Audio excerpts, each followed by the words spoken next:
Boa noite, meu nome é Jorge Menezes, você está assistindo o programa Radar Executivo. Você sintonizado no mundo empresarial. O programa Radar Executivo é um oferecimento da Radar Executivo Business School, soluções inovadoras em treinamento executivo. Liderança, gestão, negociação, gerenciamento do estresse, inovação e criatividade gerencial. Você que é empresário executivo que deseja desenvolver essas competências na sua equipe, acesse o nosso site www.radarexecutivo.com.br.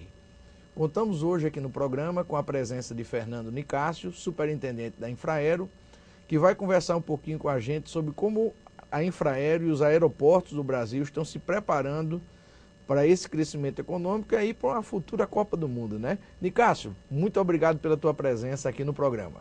Jorge, eu que agradeço, de fato é uma oportunidade, é sempre muito bom, né, e prazeroso a gente falar um pouco da Infraero, falar um pouco dos planos da Infraero, sobretudo aqui na Regional Nordeste, que é a regional que fica sob a administração nossa. Ok.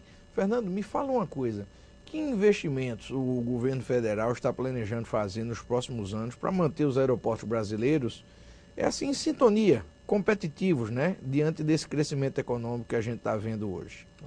Excelente aí a pergunta inicial, dá uma opção grande da gente esclarecer ao telespectador tudo que tem programado, mas eu queria iniciar falando um pouquinho que hoje, né, os aeroportos brasileiros eles já estão em condição de igualdade com qualquer aeroporto no mundo. Né? É importante a gente lembrar que a gente tem a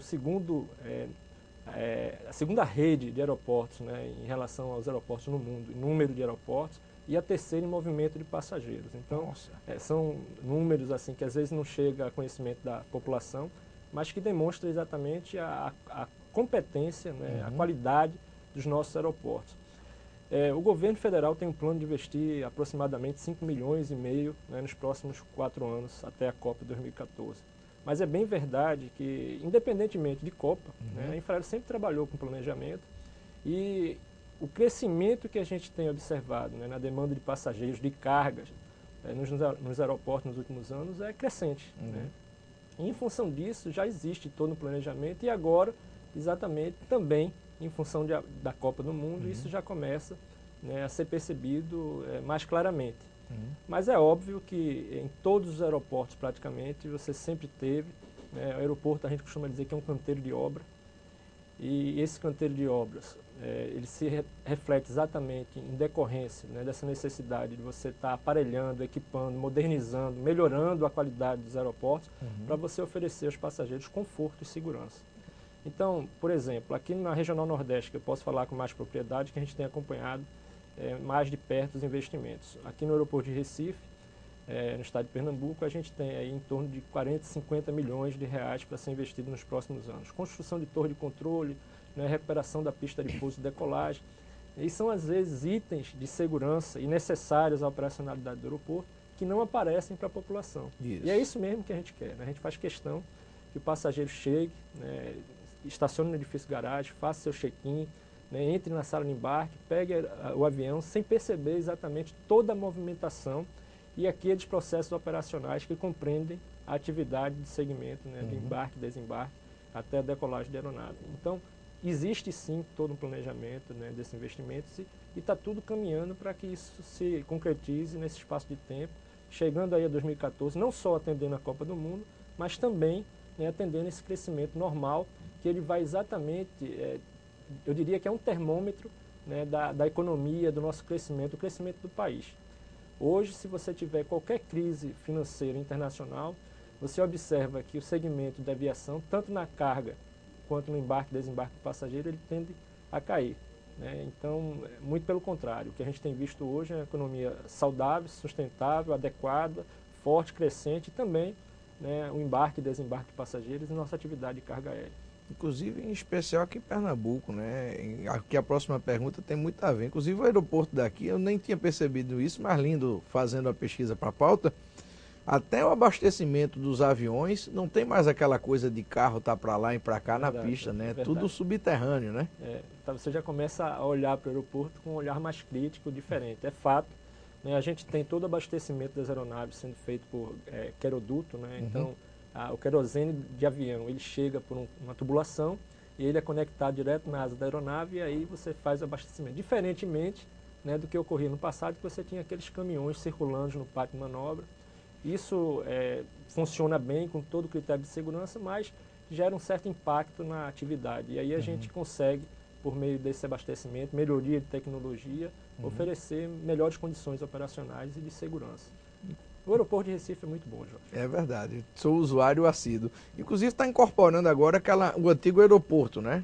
Vai ser incorporado. Na né? realidade, o que a gente está fazendo hoje? Hoje, na prática, né, nós temos uma obra em andamento, que é uma obra de um conector, né, uma estrutura física que está sendo terminada, concluída.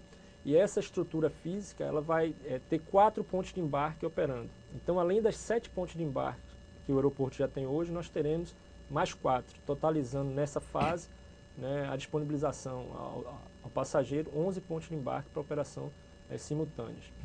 E existe sim, né, uma ansiedade, e isso, de acordo com o crescimento, já deve começar a ser pensado, é para que no futuro a gente amplie o terminal de passageiros. E onde era o terminal antigo, né, passaria a ser um terminal de passageiros moderno, que se conectaria ao terminal atual. Então, isso existe plano para o futuro, mas nada que esteja já, né, no planejamento, né, de execução. Me fala uma coisa, falando de todas essas obras aqui no aeroporto de Pernambuco, mas qual é a importância estratégica de Pernambuco para o sistema aeroportuário brasileiro? Olha, o estado de Pernambuco, ele há muitos anos, né, a gente sabe que ele tem sido um importante elo no desenvolvimento do país. Né? Importante pela localização estratégica, né? Se nós olharmos Pernambuco em relação à América do Norte e à Europa, ele está praticamente equidistante. Né? Hoje Pernambuco tem um polo médico fantástico. E se eu for falar aí de refinaria, de todo o polo de Suape, a gente sabe quantas empresas hoje, né, estão sendo instaladas lá, de micro, médias e grandes empresas. Então tudo isso a gente verifica e consegue constatar que, de fato, o estado de Pernambuco ele tem um crescimento contínuo e consolidado. E aonde tem economia forte, a gente tem o aeroporto também, né, se consolidando. E uma coisa puxa a outra. É interessante que, às vezes, dentro do planejamento estratégico, planejamento aeroportuário, plano diretor dos aeroportos, a gente tem um aeroporto construído, longe de tudo, né, e a gente sabe que o aeroporto também puxa um pouco da economia, do crescimento econômico. E o estado de Pernambuco ele é fundamental no contexto geral. Porque aqui pode funcionar, eventualmente, como um aeroporto hub para atendimento a várias conexões para qualquer lugar do mundo. A gente tem que andar pensando fortemente, né, na consolidação dos voos regionais, né, atender a partir das principais capitais, os aeroportos de interior, os aeroportos de baixa densidade, como eles são chamados. E, por exemplo, o próprio estado de Pernambuco, a gente tem o aeroporto de Petrolina. Né? Esse aeroporto que é importante, nós temos uma pista extremamente operacional, no quesito comprimento, né, resistência. Então, só para você ter ideia, a gente pode operar direto de Petrolina, né, e tem operado voo cargueiro diretamente para a Europa. Então, você veja o quanto a gente está pensando grande para os nossos aeroportos, e até os aeroportos do interior, como é o caso do aeroporto de Petrolina. Até para dar vazão de toda aquela produção da fruticultura, do vinícola que tem ali, né, exatamente. Hoje. Você tem ali exportação de manga, né, você tem uvas, né, e você tem ali um segmento que se consolida, que cresce, e a gente está bem atento a isso também para poder contribuir com o crescimento dos estados. Sem dúvida.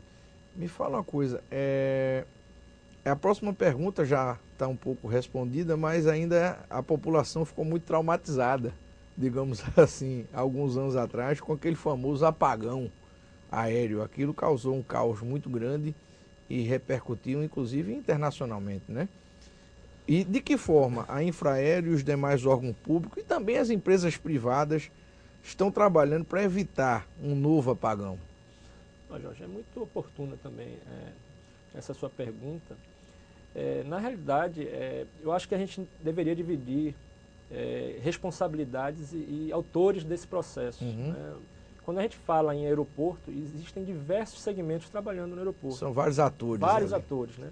Então você tem os órgãos públicos, né, você tem as empresas aéreas, você tem a própria Infraero fornecendo ali a infraestrutura. Eu diria que à medida que cada ator desse consegue cumprir bem, desempenhar bem o seu papel, o sistema ele funciona engrenado. Né? À medida que você tem um desses elos, né, que não estejam desempenhando bem essa atividade, aí ele começa a impactar. E muitas vezes, muitas coisas do que ocorre no segmento do sistema termina surgindo como se fosse a Infraero a causadora do problema e não. Então você vê o seguinte, hoje, graças a Deus, a gente vê um universo de atraso de voos bem menor, né, as coisas estão bem mais planejadas, programadas, a ANAC atuando, a Infraero atuando, enfim, os órgãos estão funcionando adequadamente.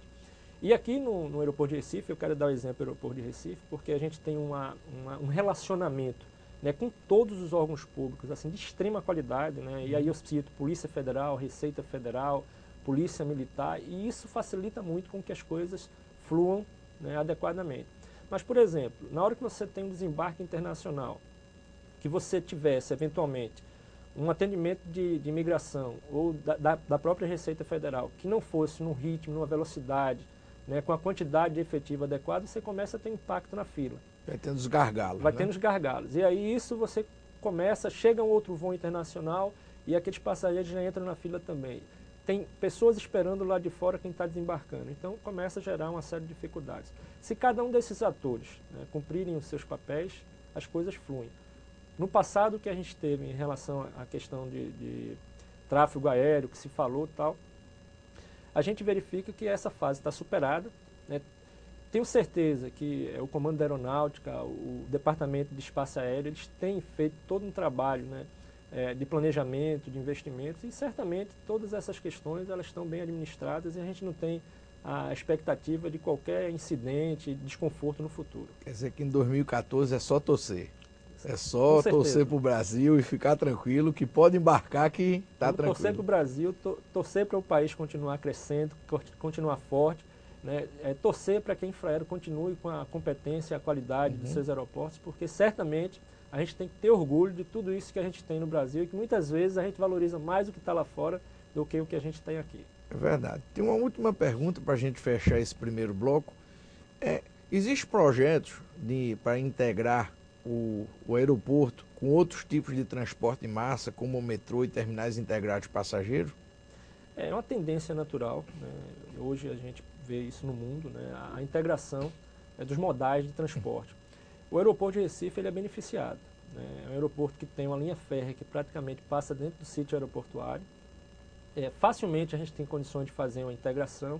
A gente já iniciou umas discussões, né, com a CBTU, Metrorec, para poder verificar não só essa questão, mas também retirar de próximo do sítio aeroportuário, readequar a própria linha férrea, para dar condições do aeroporto crescer e também integrar. E aí, de repente, quem sabe no futuro tem uma estação mais próxima, né, a gente poder ter condições de transitar os passageiros que desembarcam nos aeroportos já diretamente no metrô.